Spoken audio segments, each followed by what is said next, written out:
មកពីខ្ញុំធ្វើមិនល្អខ្ញុំនឹងធ្វើឲ្យល្អជាងនេះមិនបានសំទោសទេខ្ញុំមិនបានចង់អត់ទោសឲ្យលោកឡើយខ្ញុំមិនអាចអត់ទោសឲ្យលោកអស់មួយជីវិតបើសិនខ្ញុំនឹងផ្ដល់ក្តីសង្ឃឹមឲ្យលោកទៀតអញ្ចឹងពិតជាថាពីទឹកមានដែលមួយជុំភៀមជិញជើងចេញពីស្នេហាបងមានសង្សារទាំងដៃបងអបអូនរាល់ថ្ងៃគេម្នាក់នោះគឺជានរណាមកពីគេឬមកពីថ្លៃហេតុផលអ្វីចូលក្នុងជីវិតគ្រួសារខ្ញុំបងធ្វើខំពេញលើសូមទូបងស្ងួនបងមិនគ្មានចេតនាគេម្នាក់នោះត្រឹមតែជាសង្សារមានលើពីនឹងគេណាសូមមេត្តាសូមជីវ៉ាកុំវែងគ្នា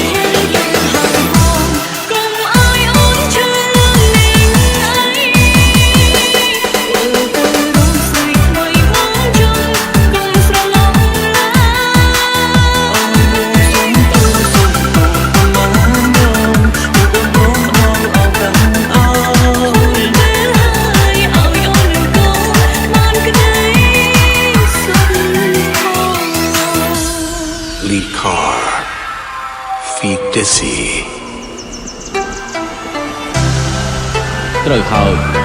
ខ្ញុំធ្លាប់មានអារម្មណ៍អត់ចិត្តតែចុងក្រោយខ្ញុំក៏គិតយល់ការក៏នៅតែមានថ្ងៃរុះមានជួបក៏ត្រូវតែមានបែករឿងខ្លះជាព្រំវិខិតបើកំណត់ឲ្យពួកយើងបែកគ្នាទៅហើយពួកយើងគួរតែបែកគ្នាយ៉ាងល្អបំផុត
ដែលមួយជុំភៀមជិញជើងចេញពីស្នេហា